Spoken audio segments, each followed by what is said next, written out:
New York, and on the new Hot 97 app. Ebro in the morning. On Hot 97. Kris Wu is on Ebro in the morning. Beautiful Laura Styles, Rosenberg. Give it up one time, Kris Wu. Now, Kris, for people who don't know your story, start at the beginning. How did Kris Wu become a thing? Oh, absolutely. I started in Korea working for this entertainment company. I started doing a little K-pop music. That's how everything started with my music career. Were you in a band, solo? Yeah, I was in the band back then. This was about like 8 years ago. Got it. Yeah, and then I at one point I decided to go solo and kind of pursue my own career. And I wanted to make hip hop music, and then ever since that I just make hip hop music. I've been doing a lot of hip hop stuff, a lot of shows like Rap China in China. Yeah. And been promoting hip hop, and right now I'm just trying to bridge the East and West and try to break through out here in the States. How now I'm looking at you just dropped the album. Yes. How do you say it? Antares? Antares, yeah. What's that mean? That is actually like one of the brightest stars in the galaxy, and it has like two meanings that's kind of relates to me, I guess. One is like in the Western world, it's like a symbol for heart of Scorpio, and I'm a Scorpion. So like my horoscope is a Scorpio, yeah. Exactly. And then back home in China, it's like also a symbol like heart of a dragon, and then dragon is like Chinese people, we call ourselves like descendant of the dragon. So it's like a very powerful symbol. Yeah. And it kind of almost like perfectly bridge the East and West. And it has that both meanings in both worlds. How does a guy with Chinese heritage become a K-pop star? Because honestly, over here, not knowing enough, you think K-pop Korean. Yeah. So how did that happen? I don't even know how that happened. It's just like I was at that time I was in Vancouver, in Canada. In Vancouver, I was just studying, and then they were just doing a lot of like auditions. They were looking for just teenagers that were able to speak English and just any Asians basically. And they were doing auditions all over the world. They were Wow. like all over the world. Like they will have it in LA, they will have it in New York, they will have one in Vancouver, Toronto, and For this specific K-pop exactly, group. yeah. It was like a mini American Idol. Yeah, pretty much. Yeah. They're holding, and then they just kind of scouted me, and they asked me to go Korea to check it out, and then I went. You know, it was a free ticket. I was like, why not? It was Christmas. I went with my mom, and then How old were you at this time? I was 18. Okay. Yeah. Did mom want you in music? No. What did mom want you to do? She wanted me to be a lawyer or a doctor. Yeah. What do they call it? Hassan Minaj. What were they calling it? A tiger mom. Is that your mom? Yeah, that's my mom for sure. Because I grew up with her. You know, I was always raised with I was always with my mom, and then she was always very, very strict on me. Like she didn't want me to play basketball. She didn't want me to do like music.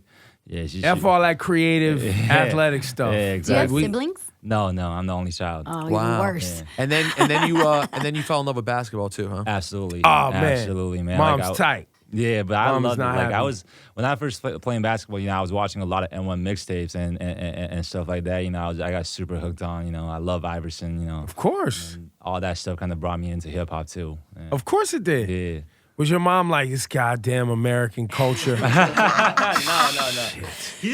She didn't really know. Like she wouldn't like, you know, like she's not following all this stuff. You Right. know? So yeah. But now, did you maintain your grades though? So mom's was chill, or were your grades trash too? It was going like I was good like when I was like a kid, like when I was younger. Like, it wasn't after like I started going to like high school, like, and my grades started dropping. Yeah, because you started fucking around with rappers and shit, and Basketball. watching N1 mixtapes and all type of wild Smack shit. DVDs. I know. Fuck, What was the first hip hop album that you bought? The first one I bought, I don't even remember. Like all I remember is finding like I tried to find so many stuff on the internet, like because I had like a little MP3 carried around me, and I had to look for my own stuff, you know, like. But yeah, I started listening to like 50 Cent. I started listening to like. It's over.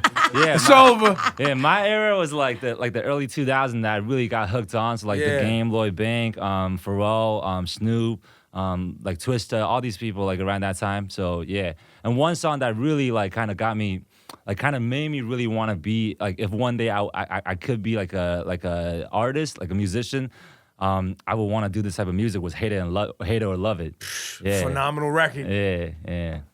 Run around with these gangsters. There you go.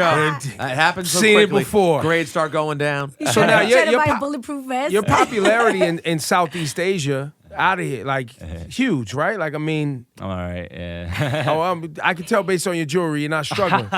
But and you've done movies too. Yeah. I've done quite a lot of movies. How many movies? Man, like 7, 8 movies. 7, 8 movies. You were in a popular K-pop band. Yeah. This is how many albums for you solo?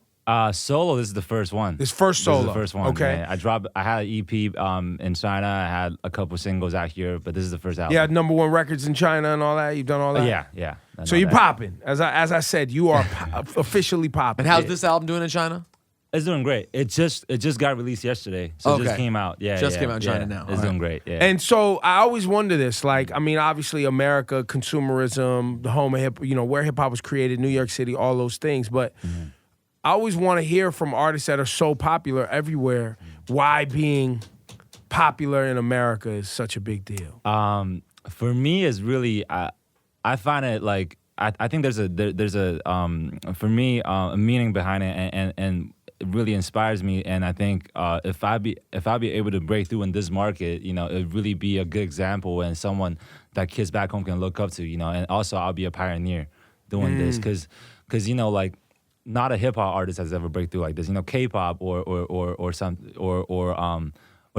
Jackie Chan, like Chinese actors, like Kung Fu, like those things are pretty like familiar. Like the Western worlds, they know what it is. But as a hip hop artist, an Asian hip hop artist to break through in this market, I think that's like 10 times more meaningful to the culture and to just all the musicians and hip hop artists back home in China. It'll be very. I think it'll open up new gates for them. It'll give them bigger platform and just hope. Yeah.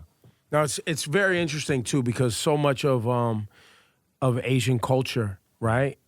Specifically a part of hip hop, right? Whether it's character tattoos, Absolutely, obviously yeah. Wu-Tang, Absolutely, right? You have a lot of things.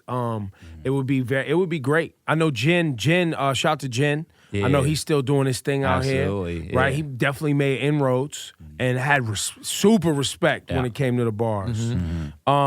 For fans of hip hop, what are they gonna hear when they turn on this? How you say it? Antares? Antares, yeah, What are they yeah. gonna hear on this album? It's just a body of work that really represents me as an artist. Like I feel like for people that does not know who I am, like once they check out the album, they'll know like what type of sound I'm influenced by and like what is my sound exactly. So yeah, it's the first album and it's just a little just give them a little story like. And you got Rich the Kid, Rich the Kid, Jhené Aiko. Jhené Aiko. Oh, nice. Yeah, And Travis Scott. yeah. Travis on there too. Wow. Yeah. How did you meet Travis Scott?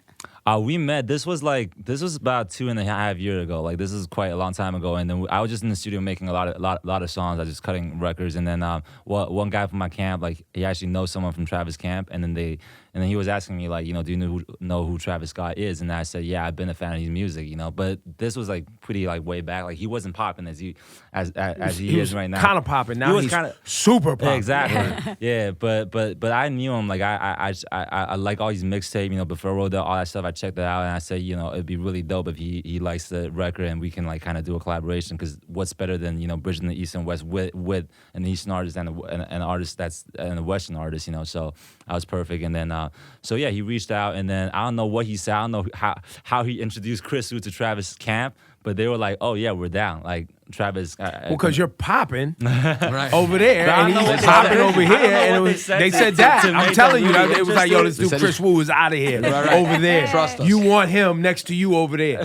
Yeah, but Let's like, work this out. Yeah, but he definitely like he did his thing. He flew in the next day from New York, and then we just met in the studio right next day. That's tight. And then we just kind of vibed out. I just showed him the records that I was doing, and the second that I played this record, Deserve, when the beat came on, he was just vibing to. He's like, "This is the one I want to cut."